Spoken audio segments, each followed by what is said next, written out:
got his face in there, and I'm very envious of him for doing that. Okay, I know we've kind of touched on this before, but the epic Juzo and Takeru fight, I mean, that thing is just frickin' ponage right there. Seriously, when I saw that fight, I was like, and then I saw the end part, I'm like, did he just stab him in the throat? Yeah, that's what it looked like to me too. He got him through the throat, like, oh, Takeru's fucked now, but no. I mean, if you look at the camera angle, it's like, it's perfect. It's like, yeah. No, but sadly, shoulder. Damn it, Juzo, why couldn't you aim 3 inches to the left? Or a little bit higher. Maybe try and get him in the... Yeah, still though, Takeru took a big chance though, taking a hit just to get in close and slice him through the midsection though. I mean, Juzo could have very literally killed him right then and there. Like maybe like taken his head off or chopped his balls off or something like that. Hey man, but that's just how badass Takeru is. He just knows. Yeah. He's friggin' Shinken Red. Red Ranger can't die. Property. Well yeah, you can only think he dies. And then everybody gets sad, and then all of a sudden, ooh, he comes back.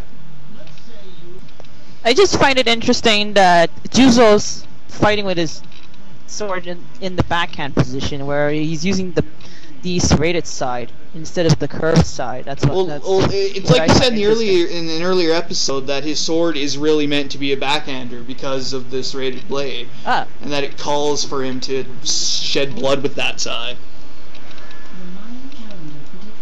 That would be hard to master. And well, I know it was sure if I were talking to me. Yeah. I know it was uncommon, but those kind of swords did actually exist, though.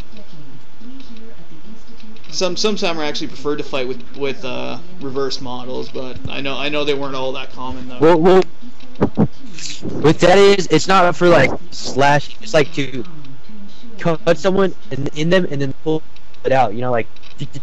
Kind of thing. Like you hit it in the shoulder and then you pull it out, like straight out. You know, cut like everything in it, kind of like a knife.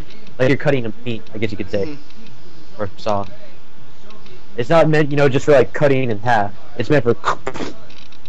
Well, yeah, kind of like. If that makes sense. Yeah, kind of like some of the old Roman swords that they used for. They weren't just for piercing. They were also when you pulled it out, it would also slice, like kind of, or like serrated blades today, right? They don't just go in and out. When they come out, they're meant to rip out, more and make the wound worse. I think that's probably what happened to him, because it's like more than likely that his shoulder's effed up. Well, I mean, yeah, just look at him at the end of the episode. He's all bloody, collapsed on the ground. The Shinkengers have to help him back to the mansion. I think though, if you got... Go ahead, Barry.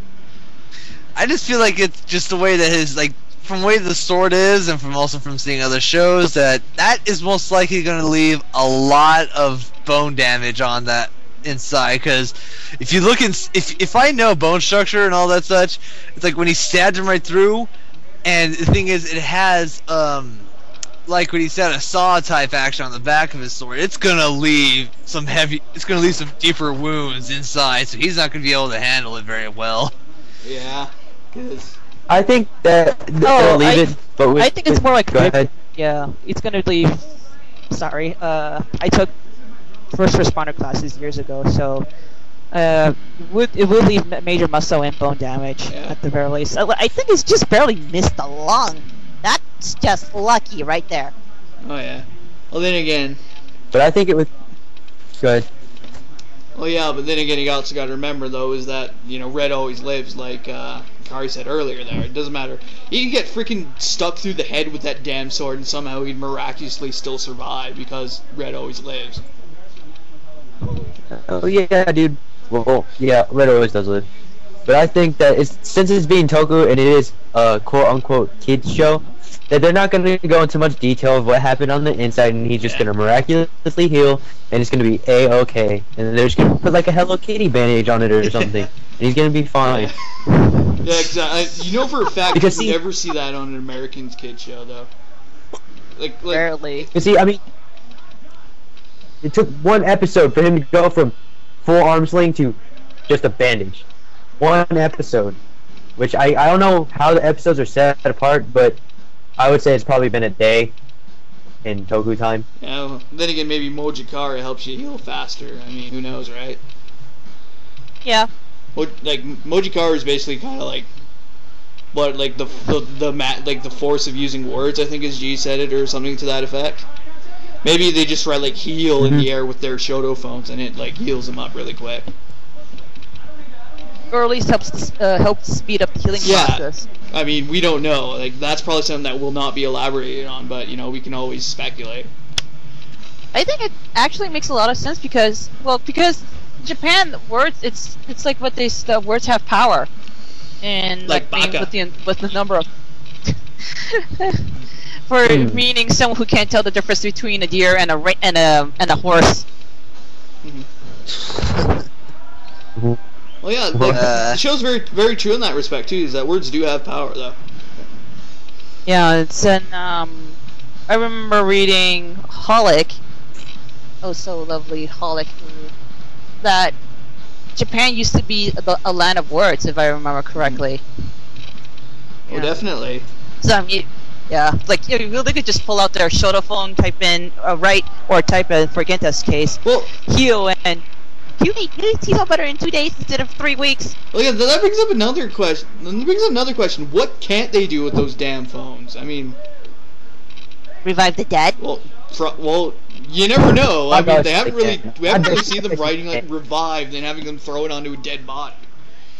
Well, mind you, who knows what they do with those phones? They freaking have these people like jumping into the dream world or making like totally origami from scratch or freaking conjuring up images of dead grandfathers for kids. And like, what can't these things do?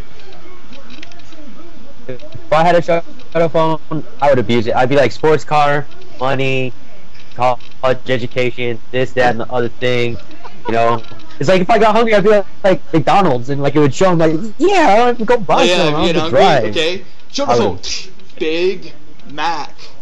Wow. Thanks, word power. Well, if you want to see, I'd rather get a magic giraffe and shit Big Macs. If anyone knows that, is a good idea. If anyone knows where that came from, I will give him a cookie. Anyways. Well, here's one thing you can't do. You can't just like defeat the Gendoshu, because like if it was up to the Shoto phone, I'd be like, defeat Gendoshu now, go. Well, yeah, that would be all too easy though. Like that wouldn't be very convenient to the marketing people now, would it? Or else it would have been one episode. It would have been very convenient. in the first episode they would go like, defeat Gedoshu. Bling! Yay, they're defeated. Let's all go home. What do you guys think of Mako and Kodaha, like in general? Definitely younger, I can say that for sure. Well, yeah, because Shizuka Marina is only 16, right? What? Yeah. Yes, she's only 16. Yeah, you didn't know that? No, I didn't know that. She was a Gravure. Yeah. She was a Gravure idol when she was like 10. So. And I've seen some videos of it. Yeah. And I will say this. Oh my gosh. Stop. Yeah, I know she's definitely young, and although we don't want to get into this too much, in most Japanese prefectures, that is the legal consensual age for a female is 16. And in some smaller, more isolated prefectures, it's 14. But I don't want to get into that. But yeah, I still gotta think about that one thing. It's like, yeah, but overall, like, what do you? Yeah. Okay, well, overall, what do you think of Kodaha as a character, though? She definitely has a lot of growing to do. Well, I think she's kind of like their little bright spot of the group. Mm-hmm. She's like, I won't dare say the eternal optimistic, but it's like she brings a bit of light to their darkness because it's the whole like he who fights monsters might become one themselves, not in a sense. Mm-hmm. It's like I think she grounds them in her naivety. Well, yeah, because well, she definitely has the youthful energy to her too, but she also carries a lot of burden though too, because remember she originally wasn't going to be Shinken Yellow though. It was her sister Mitsuba who was supposed to be Shinken Yellow, but then she got gravely ill and Koda had to step in her place, and that as we've seen weighs